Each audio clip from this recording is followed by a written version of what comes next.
zombie virus wasn't about the apocalypse, but something far more human. In her debut novel, One Yellow Eye, Leigh Radford employs sui generis zombie tropes as a haunting metaphor for terminal illness, delivering the kind of emotional depth you didn't know you'd been waiting for. So settle in and join CinemaChords Howard Gorman as he sits down with Leigh Radford to uncover the story behind this unforgettable debut.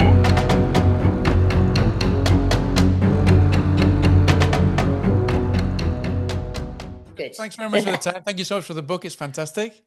And Oh, thank you. I mean, the first thing I want to ask you about the book is, I imagine it's something very close to you because at the first note, as soon as I start the book, it says, "Dad, there's nothing we wouldn't have done to keep you with us." So I'm kind of imagining that the kind of the seed for the whole story, before even the idea of the zombie or this outbreak or the virus or anything, was maybe that you'd been through something, you suffered something similar with your father, and this kind of going Yeah, through that he might had maybe a terminal illness or something. Those things that you maybe have suffered was something that you wanted to pour into a book and kind of get off your chest, maybe. I think you absolutely have it in a nutshell there. Right. Like everybody, 2020 was a really grim year. We were all dealing with the COVID pandemic. And for my family, it was heightened because my dad had terminal leukemia.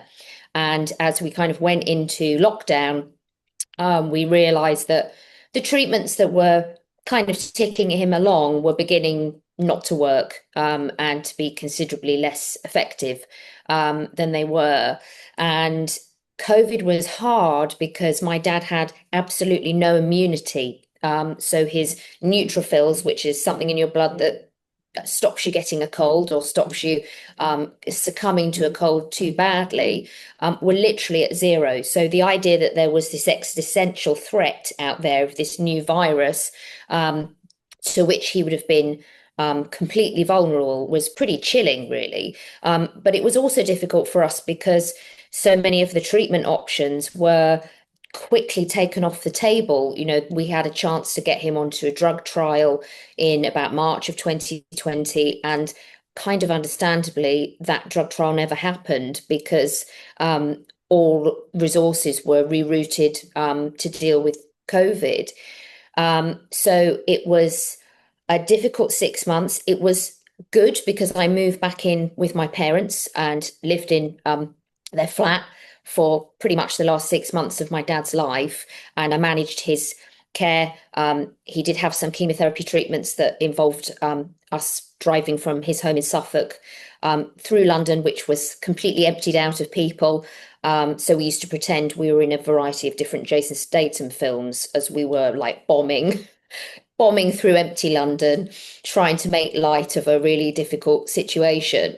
And the last few weeks of my dad's life were really pretty brutal.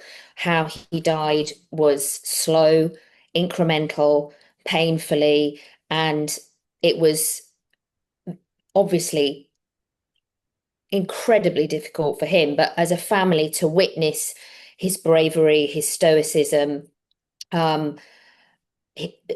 feeling that kind of the sense of hope evaporating from the room on a kind of day by day basis, it was incredibly difficult. And I think when he did finally die in the October of 2020, I think my first sense was just one of enormous relief that he wasn't suffering anymore because it had been a hell of a way to go. But I found I just had such an enormous sense of rage, actually, and injustice at how unfair it was to somebody who was, my dad was just a thoroughly good bloke, and to put somebody through the kind of anguish that he went through at the end, I felt cheated on his behalf, really. So I did, as you say, I had to get it off my chest. I had to get it out of my system. And I'd dabbled in writing before, but never with any kind of clear objective. And I think just felt like I had a lot that I needed to process. And so I knew pretty instantly that I had to write about my dad. I had to write about that that slow grief that builds up on you before you've actually lost somebody, but you're kind of mentally preparing yourself for that bereavement. And then that was, I think, the thing that interested me most about what we had been through as a family.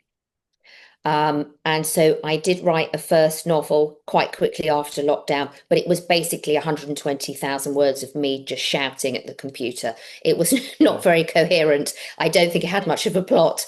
But then I took a little bit more time to think about how I felt about my dad, and I felt that it was absolutely okay to write kind of a love story about my dad in a weird way without it being hopefully too creepy.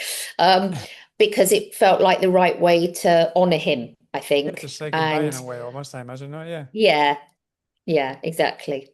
Uh-huh. I mean, you mentioned there that, I mean, obviously it must have been very difficult to get to write the book, and I imagine you must have gone through kind of different moments of catharsis, rage, sadness while writing it now. All of those come through from the book, of course. Something that really stood out. I mean, you mentioned that you wrote a short story that was, it basically felt like a very angry short story, no novella. Um, Whereas this book, the kind of the main characters in the story don't feel angry. Who does feel, who do come across as kind of angry are the people that she goes to therapy with. They kind of, because she works in the medical profession, she notices that they kind of they ask her questions about what's she doing, because someone needs to be doing things about what this virus and what's going on. Why is nothing getting sorted out? And they hold her kind of responsible for everything that's going on. Was that something that got one of the kind of feelings of rage that you felt when you were going through this in the pandemic? I think, yeah, I think probably there's something about looking after somebody who's terminally ill where you do feel pretty helpless, and not being not being medically trained and not being able to really relieve my dad's pain and suffering in any way that would have been meaningful to him was incredibly frustrating. And I think it led me to feel yeah, frustrated by the system, frustrated by what was happening to him. And I think being at the mercy of the pandemic and the way in which the health system in the UK is kind of structured, and how the options that we hoped we might have were taken off the table. I think that made me, yeah, pretty angry. But I think in the case of Kesta, my protagonist, because she does have medical training, the sense of responsibility that she has to her husband Tim when he becomes infected with this zombie virus is she really does feel it's her responsibility, kind of above and beyond what is probably rational, to try to help him. And I do think that is something that I probably felt with my dad. It was not rational, the way I felt about trying to help him and how I assumed it as my responsibility to make him better. It's an impossible challenge. You're doomed to failure when you're caring for somebody in that way. But I think it's quite a universal emotion that a lot of people feel when they are trying to keep somebody going for as long as possible, that you're so limited in what you're able to achieve for somebody that fundamentally you would do absolutely anything for. So it's quite it makes you feel very human. It's a humbling process, I think, when somebody you love is resigned to illness in that way. That brings me to the next question. I mean, obviously, Kesta, she works in the medical profession. But I mean, you said that yourself. You're not been involved in that profession by any means. So, what made you decide to write about someone specifically like that? Because obviously that involves a lot of research, because you've got to get a lot of it right. Obviously, it's a fictional story and the virus is fictional, but there's a lot of things in there that are really disturbing and quite realistic, and I could imagine them kind of happening. I mean, without giving too much away, the actual virus itself, you talk about things, how the virus could the human kind of system, and why we would kind of we would show symptoms that are almost like zombie-like symptoms, and they do actually feel like they could actually happen. And zombie symptoms aren't just the ones that we see in these horror movies. So that was quite disturbing. So I'm quite curious why you chose to write from the perspective of someone who's medically trained and she knows all of this information. But also you decided to write about her as this kind of this real doubting Thomas person who she's in a profession where everything's factual and everything's based on facts and science, but at the same time, she's always second guessing herself. So I'm quite curious why you chose those kind of two aspects for that protagonist.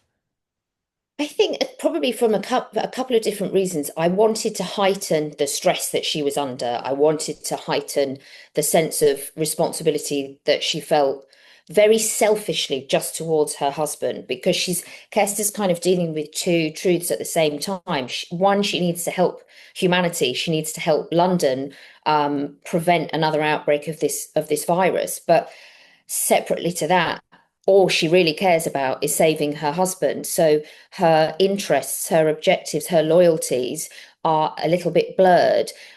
She has this constant, I think, battle that between her ethical medical self and her purely selfish personal interest in preserving her relationship. So I think I wanted there to be a lot that Kesta was having to deal with, and I wanted so that she wasn't too pitiable, because it's easy to pity somebody if they are dealing with something that's, you know, emotionally devastating. But some of what she does is quite selfish, quite self-interested. It can be cavalier, and I wanted it to be unclear throughout the degree to which she has Tim's permission to be doing any of this. Right. Because I think, again, it's a grey area when you are looking after somebody, where not that consent is blurred, but when you are ill, you know, people talk about cancer always in terms of a battle, as if it's quite an active endeavor. And I think in my experiences of cancer, it's very passive. You resign yourself to treatment, you resign yourself to the illness, and you are at the mercy of other people advising you on what the best course of action is. And my dad was such a stoical person, and that really, he honestly would have submitted himself to anything in a desperate bid to get better. And I found that quite a weighty responsibility, you know, when I would be driving him to appointments and stuff, and just thinking, you know, my God, what are they going to do to him next? What is he going to be put through? And I think because Kesta is so desperate to keep her husband going, she is willing to subject him to almost anything in order to keep him going. So I think it is a morally grey area. Most of us, if given the chance to live, are going to take it. But there does come a point where, you know, the medicine is worse than, you know, than the cure kind of thing. It can be so grueling for people. So the fact that she is kind of omnipotent, and because Tim is essentially, so I wanted her to be an almost godlike figure in Tim's world, because he has no choice really but to submit to what she's doing. So I thought it was important, because it was often how I felt when I was looking after my dad, that I didn't always want to be as responsible as I ended up being. You know, there were times where I felt, God, I really just want to be a daughter, and for us to do the regular stuff, you know, that we used to do, and not to have to make these decisions on his behalf, or at least feel like I'm encouraging him to do something that might not work. So I felt it was something that was a really tough conundrum, like emotionally and morally, about how far we would go to keep the people that we love alive, and perhaps how far we ought to go. We certainly got to a point where my dad said, you know, enough was enough. And that was almost impossible to hear, but we had to accept it. So because Tim in the novel, really his agency is incredibly limited, and he is very much, even though he's the zombie, he's very much at his wife's mercy throughout a lot of the novel. And I just thought that was kind of a slightly different take on zombies, because they most of the time they are kind of presented like predators, whereas for me, I've always viewed them slightly more as like changeling characters, like they are us as we are kind of resigning or losing that sense of what it is that makes us human. And that for me is why, they're particularly terrifying. Mhm. And coupled to that, I'm quite curious how you came about this strain of the virus. I mean, you mentioned that how you kind of picture zombies in your book and kind of in your imagination.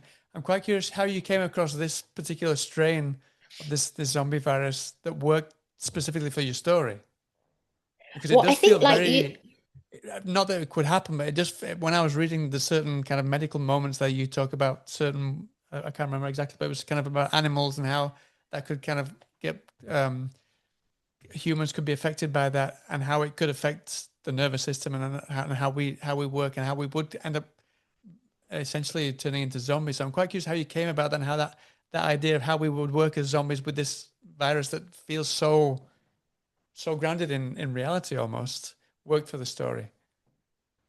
I think so much of, I mean, particularly zombie cinema, they tend to follow like quite a quite an extreme manifestation of these zombie symptoms. So, looking back, like maybe further, I think one of the first zombie films that actually came out was in the 1930s or 40s, and it's called White Zombie, and it very much looks at more of that sort of Haitian voodoo elements, where essentially people are drugged in order to be enslaved, and that absence of any agency, because they have been wickedly manipulated by sort of evil force, strips them of their ability to you know to do anything for themselves, so that they're kind of completely vulnerable and almost insensible. Um, I, a lot of zombie kind of folklore that's come since, it's much more over the top. It's much more overtly gruesome, and often, the zombies have kind of not only torn themselves apart, they've torn each other apart in this sort of cannibalistic bloodlust. And that wasn't particularly what I wanted to go for. I wanted to go for something that I could try to retrofit potential diseases that might manifest in the sort of symptoms that we might see, like a lumbering gait, or issues with the jaw muscles, what might compel somebody to spread a virus by biting it, what might account for being able to bleed profusely, but never seeming to clot, but somehow not actually succumbing to the fact that you're bleeding all over the place. And the idea that the zombies seem to have some sort of neurological dysfunction, because they are no longer able to communicate verbally, and their communication is often reduced to like a series of grunts. So I wanted to look at what, particularly probably because we had just come out of a pandemic. We went to such great lengths, all of us in our armchairs, speculating where had COVID come from, and what virus might have manipulated, or had it been created in a lab. Everybody had an opinion on that.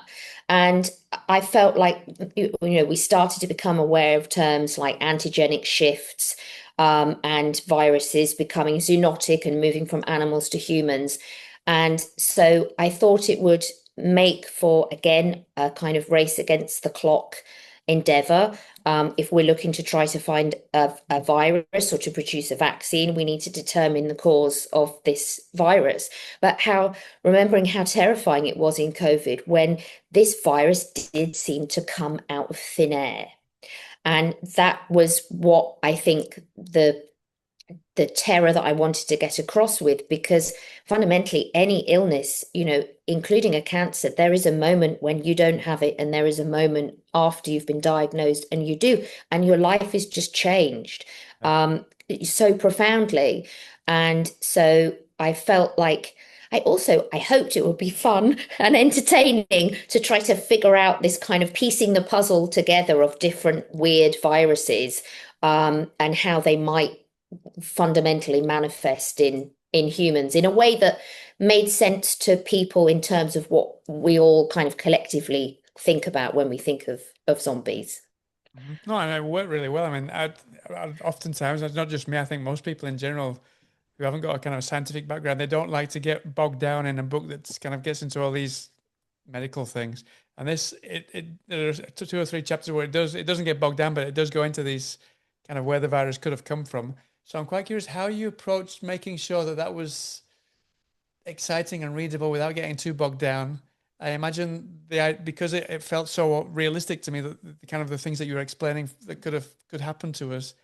Was that something that came out of just research, or was that something that it came about after you'd kind of found these different strains of virus, and you decided that you needed to kind of find find a way that they could affect us that would make the story kind of make us want more intrigued by the story behind the virus rather than just kind of getting bogged down into the semantics of it all. Yeah, I think it was a tricky balance to strike. I don't know if I got it right. I'm I sure think you did. people I have mean, varying opinion. Well, bless you, that's really kind. my mum and dad are both GPs. Well, they're both doctors, so I've Oh, not spoken to okay. them about it. But yeah, but no, I think I've got kind of a fair grasp of most things. But yes, it really does. I mean, like I said, it was eerily kind of plausible that these kind of things could happen to humans. Yeah. I wanted it to feel legitimate, so I didn't want people to be thinking too hard about whether something felt right. So I think giving enough background and enough detail, and maybe giving comparisons that would be more relatable, that would help people to follow. I think really more like a kind of a detective would be trying to piece together a murder, really, giving enough clues that would allow a reader to kind of move from A to B to Z without getting bogged down in it. So I didn't want to I didn't want to weigh anybody down with anything that distracted too much, or took away from the plot and the characters. But I wanted the scientific elements to feel, I hope, like a character within the novel. So I tried to keep it light, like something that, like a kind of nemesis for Kesta that she has to work with, but that is also giving her a lot of stress and anxiety through the novel. Um, the one thing I did do is, my mum worked as a biomedical scientist, which is the job that Kesta has. It's And essential. what I tried to do, and she hasn't read it yet. So my mum has not read the book. And I purposefully did not consult her on any of the science because I knew that her natural inclination would be to add more science so that it Right. was absolutely like kind of textbook. And I felt that that would go too far into detracting from the story. What I loved about um, growing up, hearing about my mum's job, and I was always fundamentally quite useless at science at school, to be fair. So I think I'm a massive disappointment to her in that regard because she's really good at it. But I used to love going with her to her laboratory at the hospital when I was a kid because it was like going in the haunted house or something at the fair because there were all these extraordinary smells, and she had, she really did have bits of lung in buckets in a cold store that she would take out and show me as a sort of 8 or 9 year old. And so I found the world that she worked in completely fascinating. And what I wanted to try to do, one was to honor again her zeal and determination to keep my dad going, particularly when she absolutely knew what was going to happen to him because she knew all of the science that was at play and at stake. Um, but I wanted to try to recreate the atmosphere of where she had worked, the culture that she had worked in pathology and cytology in particular, the colors, the smells, the sense of responsibility, the way I found her just so endlessly clever that she could look at these things that really do look like magic eye pictures when you have, stained histological slides that are a virus or a piece of tissue, and that she could look at them like some sort of fortune teller and just know what they were. And so I had an enormous sense of pride, even when I was a kid, because she was like some sort of magician as far as I was concerned. So I tried to stick on the side of um, recreating a kind of environment that felt true to her, that readers would enjoy immersing themselves in the course of the novel, rather than really focusing too much on scientific language and that kind of thing. Uh-huh. Can I ask you why she's not read the book yet? Because I know that if I'd written a book, my mother would have read it years ago already. So she wouldn't let me finish it without reading it first. Yeah. I think probably because it was such a personal story, and she was with my dad for 55 years, and it, it was very hard losing him, and I wanted to sort of honor both of them in the novel. I also felt if I gave my mum too much insight into what I was doing, I might lose my nerve. I was self-conscious about the science. I was definitely self-conscious about sort of paying tribute to the world that she had worked in, that I was like a typical writer, coming in and observing and then trying to reimagine. And so I felt it was something, and it is, it is my first book. So I'm definitely full of anxiety and dread and all those great things that debut writers have to process. And I felt like I needed to do it myself. And then when it was done and kind of couldn't be changed, then then was the time for her to read it. So so I've got her review to look forward to. Oh, well, you should get rid of some of that anxiety, because even though it is your first book, honestly, it's a fantastic book. It's one of the best books that I've read so far this year. So you should get rid of some of that anxiety, Oh, because it really is so thank good, you. honestly. Um, so I also want to speak a little bit about another character in the book is one of Kesta's friends called Jess, who she feels almost like Yes. a foil to Kesta in a way, because she's very blunt, emotionally detached from everybody. She's also she works in the same profession. She's a GP, but she feels very blunt and very kind of detached from the world. So I'm quite curious why you decided to have her as kind of the foil in the story. I imagine was kind of because of the amount of culpability that Kesta feels to kind of to find a cure, but at the same time she quietly dreams of being just like Jess is, and kind of not letting things fret her as much as they should do, no? I mean, I think throughout, Kester is obviously burdened by just this enormous, horrendous secret that is really eating her alive. And Jess sort of represents this blithe ignorance, I think, that Kester absolutely wishes she could care less and lead a life that is seemingly untouched by stress or tragedy. And I think some of the feedback that I've had from people who've read the novel, which has really touched me, is people who have felt really lonely and isolated in grief, and like nobody understands what they're going through. And of course, grief is I mean, it's so universal. We all lose somebody at some stage, but our response to grief is so unique and personal. And I think people can feel very neglected. And I spoke to a woman who'd lost her husband about 8 years ago now, and she was saying that she felt there was a lot of kind of strange gaslighting from friends and family who meant well, but found it just too difficult to ask her how she was coping and how she was feeling. And I think it can compound grief if you feel like you can't acknowledge it. And But it's hard for us to talk about. People, I know friends were probably very worried about upsetting me, didn't want to ask me about my dad in case I, started crying and didn't stop for 6 hours. And the truth of the matter is, it's okay. It's okay to cry. It's okay to not be able to stop crying. It's okay to say, I can't talk about him today because, we won't get anything else done. Um, because if you don't talk about the person, it does kind of erase them from life. And all of us have always wanted to talk about my dad. And I love the fact that I'm getting to talk about my dad. And even though I keep my tissues to hand, I haven't I haven't not got through an interview yet. Because it's nice to celebrate him and to memorialize him and to share stories about him. So it's very weird when people don't ask.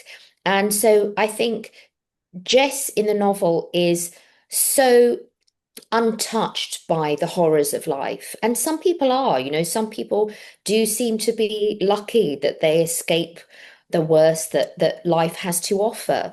And some people can lead a charmed life in that way and still manage to be very empathetic and compassionate people.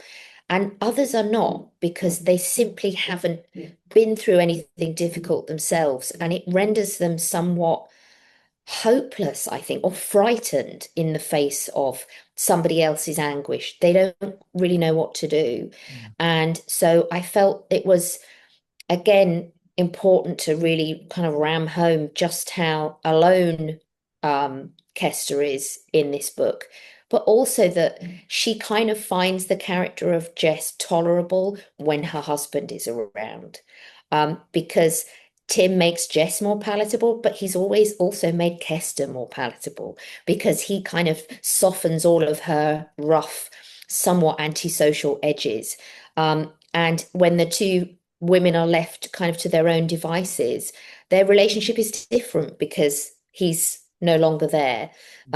So yeah, I think she's not somebody. I didn't want her to be like an evil character or somebody that everybody hates, but she's just somebody that unwittingly wants to help but doesn't really know how to help, and is slightly selfishly impatient about Kesta's what seems to Jess like her never-ending grief. I mean, you said that Jess she doesn't really know how to help, but at the same time, a lot of Kesta's thoughts, she a lot of the time she doesn't know how to ask for help or get help herself. She ruminates all of the things inside her. I mean, especially, I mean, she goes to this. We can talk about this group that she goes to therapy now, which was called, if I can remember. The zombie apocalypse recovery group. There we go. I've written it down. That's the one. Yeah, the zombie apocalypse recovery group. I mean, she internalizes everything really, really kind of deeply, and she's very rationally. And she says that talking and being able to speak with other people doesn't do any good at all. So I'm quite curious. I mean, you said there that it's really important to speak, and we need to speak. So I'm quite curious why you had her internalizing everything, even though she did have people, the therapy, and Jess, even though Jess finds it difficult to relate to her and acknowledge what she's going through. Why did you decide that she had to kind of speak to herself, and if not to herself, also to Tim, who she can't have a proper conversation with now because of what he's going through right now? Yeah. I think through a lot of the novel, Kesta feels like a fraud in her grief because her husband isn't dead. I mean, he is for all intents and purposes, but he's undead. So I think she is stuck in this limbo where she cannot move on in one direction or another. She can't actively grieve him along with the other members of her Zarg therapy group. They have something tangible. They have, an actual loss to process. She's stuck, which was, I suppose, how I felt in the 6 months when I knew my dad was going to die, and I knew there wasn't really anything that I couldn't cheat death. It was a case of kicking it into the long grass as far as was humanly possible, and you're in such a kind of constant flux of emotions because I probably did more crying before my dad had died because it was so desperately unhappy and because I knew what was coming, that it was a different kind of bereavement when he had actually passed away. So I think I wanted to try to show that kind of mental crisis, that real anguish that Kesta is in, because grief is so multifarious and multi-layered. And for her, in this particular state that she finds herself in, she doesn't know whether she's coming or going. She doesn't know if she's entitled to grieve for this person yet. She isn't ready to let go. She hasn't, she isn't dealing with anything in a normal way, or what we might say was if not normal, a constructive, healthy way. She's butting heads with everybody, because all she's doing actually is surrendering herself to this single objective, which is to try to find a cure for him, to stop the thing that has sort of half happened from happening in its entirety. Mm-hmm. And I'm quite curious. I mean, I mentioned that she finds it difficult to talk, but she really does feel she can open up with Tim, even though he's heavily sedated, he's in a zombie state. So I'm quite curious. I mean, that really lays down, that's you laying down a real gauntlet for yourself in the fact that you need to have one of the central pivotal characters in this state where he can only grunt. Obviously, you can talk about memories and these kind of things, but I mean, how did you approach having this character in the story so predominantly, but at the same time making us feel so emotionally connected to him and his relationship with Kesta, with him being in the state that he is? I mean, and how did you decide what memories to bring in there to make sure that that didn't feel like flashbacks that kind of pull you out of the story, if you know what I mean? Yeah, I tried to resist having a lot of flashbacks. I tried to do sort of like some tentpole flashbacks, the kind of beginning and an end, to give a sense of the genesis of their relationship, and also this kind of point of no return where Tim is bitten. I feel like and I'm sure not everyone will agree that I handled it correctly, but I felt like your memories of someone are yours alone. And, if I think back to something that I did with my dad, my mum will remember it differently, or she'll have a different, a different memory of my dad that is more important or more significant to her than, my brother. Sure. And I felt like Tim is sort of he's like he is a relic, really, of their relationship. And she is looking at photographs of him, and she's sort of trying to do anything to remember how he was, to sort of pay tribute to him while he's still alive. I think there's probably elements where she holds out this very unscientific hope that by showing him a photograph, she might jog his memory. She might somehow, be able to reach into a level of consciousness that is lying below the surface. And again, I think it's people talk about, when somebody is ill, people have become very into doing bucket lists and things, haven't they? And sort of trying to, mark life in as meaningful a way as possible before somebody passes away. And in the case of my dad, because of COVID, but also because of his leukemia, we had no option to do anything like that. We couldn't take him outside. We couldn't try and go on a last holiday. We couldn't build new memories. So we were really left languishing in a stew of old memories. And we would talk about things that we had done. And um, you're talking about them because this is probably going to be the last time that you do talk about them. And it's weird and it's eerie and it's sad. And we would play a lot of the music that my dad loved because he loved music. So I think I wanted to try to get across a sense of who Tim was as a person, so that the readers understood what Kesta was about to lose, but that it was okay that it was just glimpses of his life, because that was what she was left with. Anything else kind of couldn't really be communicated beyond these are her own memories of this person, and they have really no opportunity to make any new ones. But I do feel like when you have that kind of intimate relationship with somebody over a very long period of time, even if they are much changed, you can communicate with a look, or holding their hand. You don't necessarily have to say things in words, and to me that was sort of more powerful maybe than showing actually their relationship, actually in something more substantial in by way of flashbacks. Now, I want to just touch a little bit about there's this Project Dawn, where these scientists are trying to find some kind of remedy, but it feels very much like it's an institutional counterpart to kind of Kesta's personal ethical unraveling. So I'm quite curious how you wanted to juxtapose those two things there. Especially, was there anything specifically that you wanted, that you had a specific chip on your shoulder that you wanted to say with this institution that you created there, that was trying to do things that obviously was kind of morally myopic, if you will? Yeah. I mean, I feel like whenever there is an opportunity to do good, people, I don't know if it's human nature, it certainly seems to be some people's human nature, they look for an opportunity for either self-enrichment or to weaponize goodwill, for their own motives.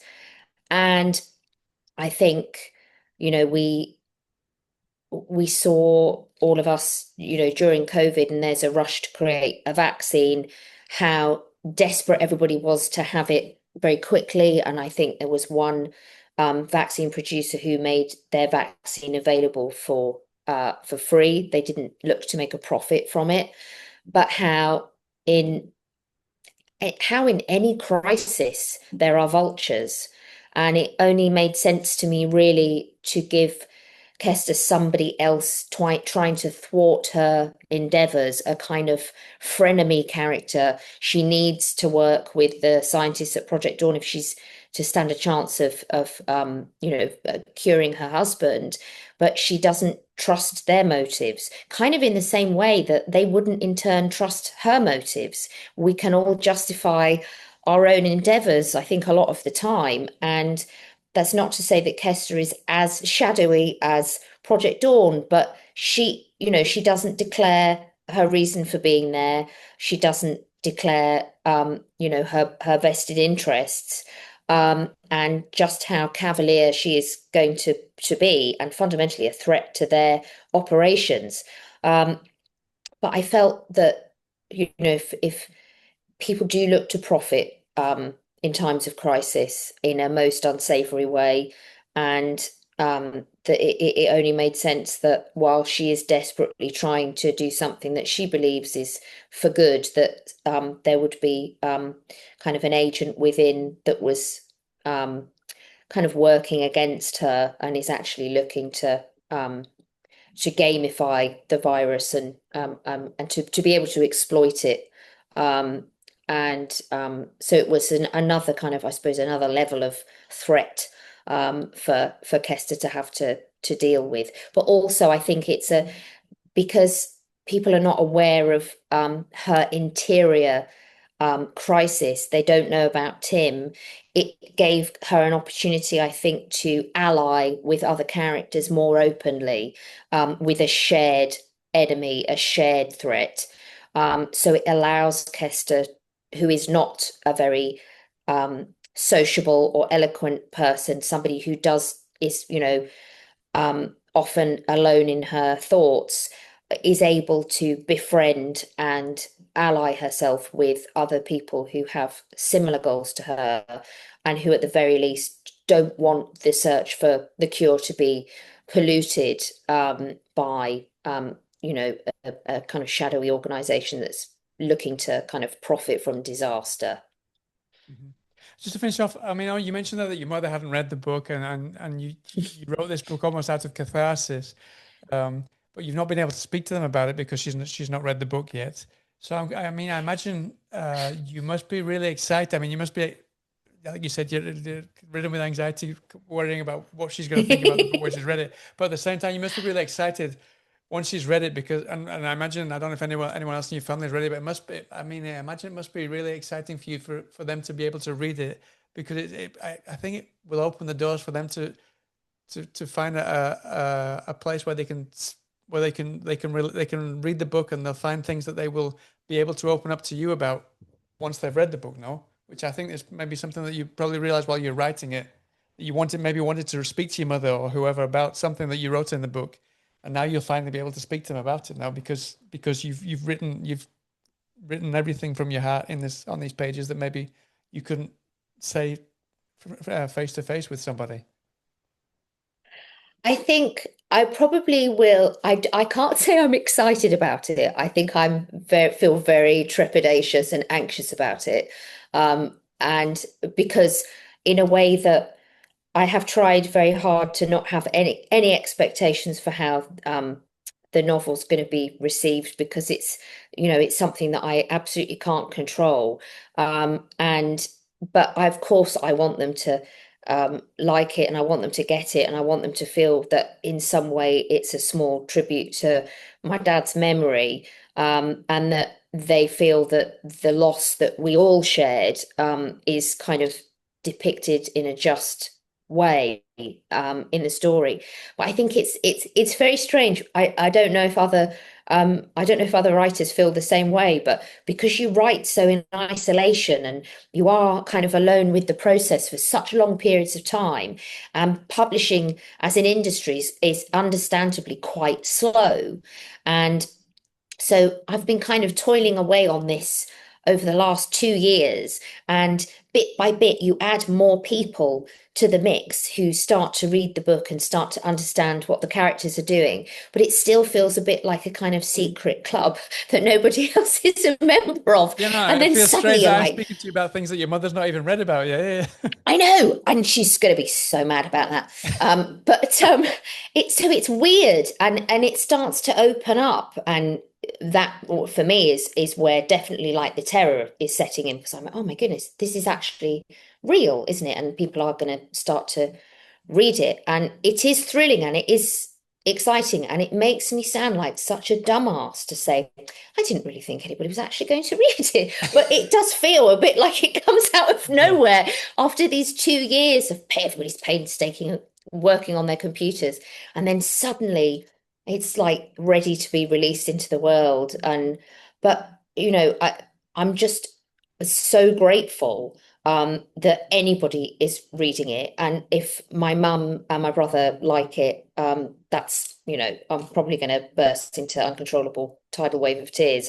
But the comments people have been saying, particularly if they've lost somebody or it's taken them back to a place that was dark or difficult, and made them maybe given them some comfort. That's been such incredible and humbling feedback to have. So yeah, I think I can tell you if I'm still excited or am excited in probably about 2 months' time when I've had a chance to think, oh Christ, what did I actually do? Because not hiding them, but keeping them to yourself in your bedroom or wherever you write, and then finally being able to share it, not just with your mother, but with the world before your mother's even read it. It's kind of, it's a strange, it must be a strange sensation. Yeah. She's never going to let me live that down. She's never going to let me forget that. Seriously. You let her read the next book first. You can read the drafts first of the next book. Yeah, she's going to be like, well, book 2 needs to be dedicated to me, otherwise there will be crosswords. Brilliant. Well, listen, just before I let you go, I was reading. I also read that you also, apart from having written this book, you also work in, is it television and film production or creation? Is that right? I am a total newbie to all of this creative stuff. I've done various other jobs for 20 odd years, and when my dad died, it really was an epiphany that I needed to do something creative and do something that gave me a greater sense of purpose, I think, and to live more for every day. And I wanted to write and I wanted to tell stories. And my husband actually kind of felt the same. So we really tried to change how we live after losing my dad. And so we have like a slate deck of TV projects that we are out to market with at the moment, and it's something that we haven't been doing for very long. It's quite grueling. It's lots and lots of kind of meetings with TV executives and lots of pitching and like trying to get them on board with ideas or looking for particular types of genre that they might be trying to fill, and seeing if any of it is a good fit. And so we haven't been doing it for long enough to either get sick of it or terribly, desperately dejected and doomed to failure. So we're at the early stages of that. But yes, we are doing, and not all of it is horror. But yeah, so It's that's what I was more say. Is there kind any of specific genre? Or is it more some- kind of you just kind of reaching out and seeing there's some, which kind of niches there are yeah, available there's there? some comedy in there, and there are a couple of some slightly more sort of cozy crime TV ideas. So we shall see. And that's all self-created between you and your husband. That's not, you're not reaching out with other filmmakers or writers or anything like that, or is it? So I mean, it's kind of we do most of our work together, but it's probably for both of our mental health and longevity, it would be wiser that we started working with other people quite quickly. But who knows where it will go, but it's fun and it's exciting, and yeah, we'll see. And I don't know. I mean, I was reading this book. It certainly feels like it could be a movie. Is that something that you also had in mind whilst you were writing it, or when you set this production company up? Yeah, definitely. I think. I mean, I love probably my two favorite zombie films. I love Train to Busan. I think that's just breathtaking. And actually, a big inspiration for the novel was Edgar Wright's Shaun of the Dead, because it's so funny and such a kind of such a collaborative, bittersweet, joyous take on kind of the zombie oeuvre, and I love that. And so I mean, I think most writers, if you ask them, wouldn't you love your book to be turned into a film? Yeah, I actually would, and I know exactly who I would cast and all that kind of stuff, and what music I would have in the soundtrack, because you really fantasize about these things, don't you? But whether that will happen, I don't know. I keep my fingers firmly crossed. I could definitely see it. I mean, especially after, I don't know if you've seen 28 Years Later, but there's certain kind of elements there that resemble it, yeah. And I could certainly see it being either probably maybe even more like a longer arc, like a mini series or something like that, more than actual than a film, maybe, yeah. Yeah. Tell people that. I appreciate your help there, Howard. Manifest, yeah. Listen, Leigh, thank you so much for your time. It's been really nice to speak to you. I really appreciate you being an open book about this, because it can't be that easy to speak about. So I appreciate that. And I wish you so much luck with the book. Not that you need it. It's going to be fantastic. And I hope your mum enjoys it as well. And I hope to speak to you again sometime soon. I'll let you know if my mum is still speaking to me after the book comes out. But it's been so nice to talk to you. I'm so grateful for, you have so many amazing writers on. So I'm really thrilled to get to speak to you. Thank you. That's fantastic. Thank you so much for your time. Have a great day. And I hope to speak to you again sometime soon. Absolutely. All right. Thank you so much. If you derived even a modicum of amusement from this little broadcast, indeed half so much as we derive from cobbling it together, do be a sport and bestow that subscribe button with a courteous prod. Consider it the modern equivalent of a gentleman's handshake, accompanied by a respectful nod. This is Bartholomew Butterworth, signing off with a raised eyebrow and a cup of something reassuringly fortifying, reminding you, may your tribulations be fleeting, and your anecdotes gloriously inexhaustible. Until next time, cheerio.